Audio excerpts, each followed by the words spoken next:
Who hurt Formula One? First, we get Canada, and now we get a two-car showdown, 2021 style, between Max and a British driver. Oh my god, we are so back, baby. Okay, I'm just gonna give you my initial reactions to this race, but you can expect more in-depth videos later throughout this week. Starting with Lando's race, I really want to break down his whole strategy and the strategy that McLaren gave, which was really the heart of this race. But okay, back to Spain. Max and Lando this race were absolutely in a class of their own. They finished 2.2 seconds apart from each other and 17 seconds ahead of third place. If that's not 2021 Verstappen Hamilton, just like nobody can touch them, I don't know what is. It was so cool. And to be completely honest, if it wasn't for Max and Lando, this race would have actually been pretty boring. The top six, no movement except for Lando and Max swapping positions. The rest of the grid, there was a few places swapped, but no more than just a couple. And it just goes to show how important a fight at the front is, right? No matter what's happening throughout the rest of the grid, if you've got two cars at the front that are battling, the whole race is interesting, and vice versa. If there's no fight at the front, it doesn't really matter what's happening. It's just not interesting, and this race was absolute proof of that. So right off the start, you've got Lando on pole, Max in second, and then Hamilton and Russell behind on row two. Lando gets a bad start.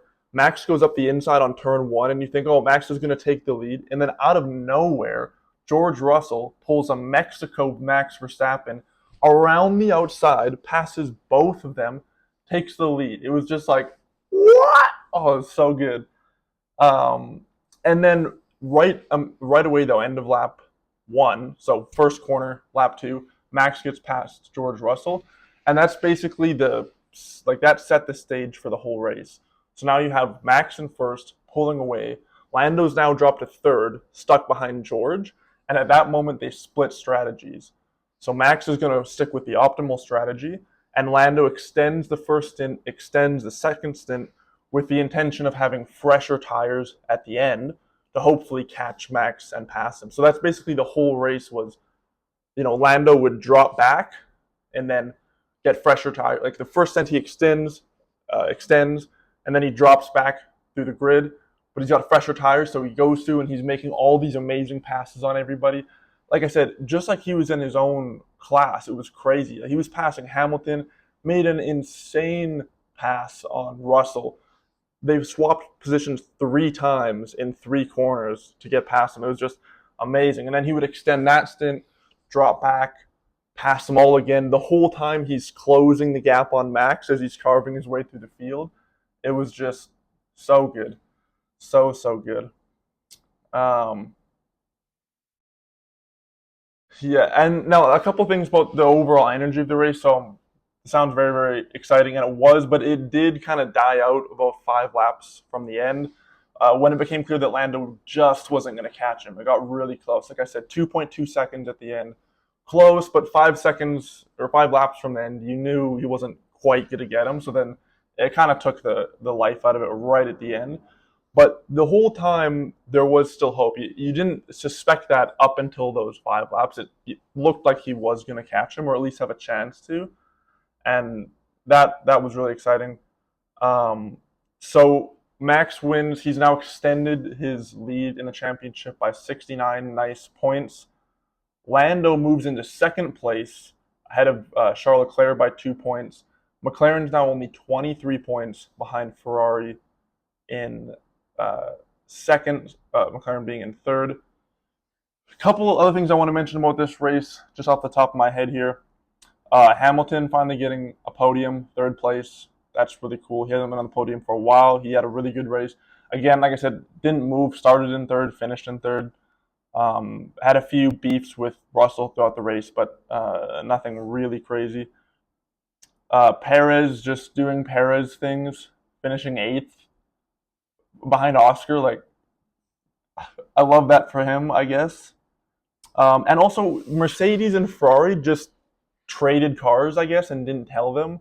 The last 2 races, Mercedes has qualified and finished ahead of Ferrari when they've been nowhere for the last 2 seasons, basically. And all of a sudden, kind of like McLaren last year, one upgrade, in Monaco, which we didn't really see till Canada, and then boom, they're just the second or I guess third quickest car. That was kind of interesting. The other weird thing was seeing all of the cars except for one start on the soft tire. That's really, really rare to have the whole grid start on the soft tire.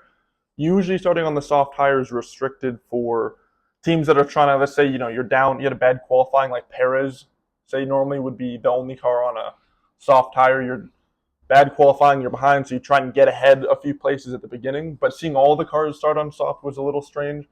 That being said, Pirelli did bring their three hardest tires to this race, so the soft of this race was equivalent to the hard of Monaco. It was the C3.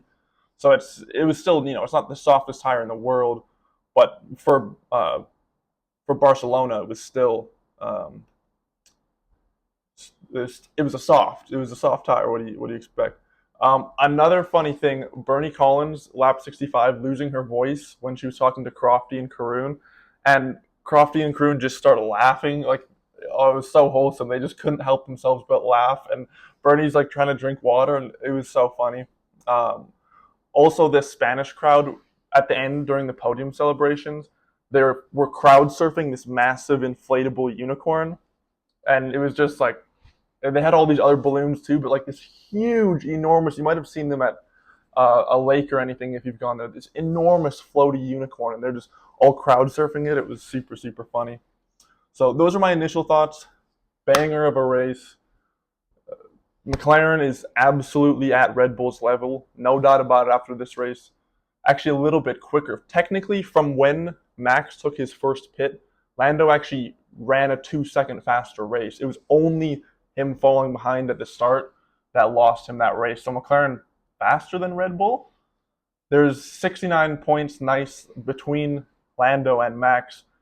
If they keep not capitalizing on poles like this, it's going to be tough to catch. But if they do have a fundamentally quicker car now, there is a chance. This is only round, was it 9 or 10?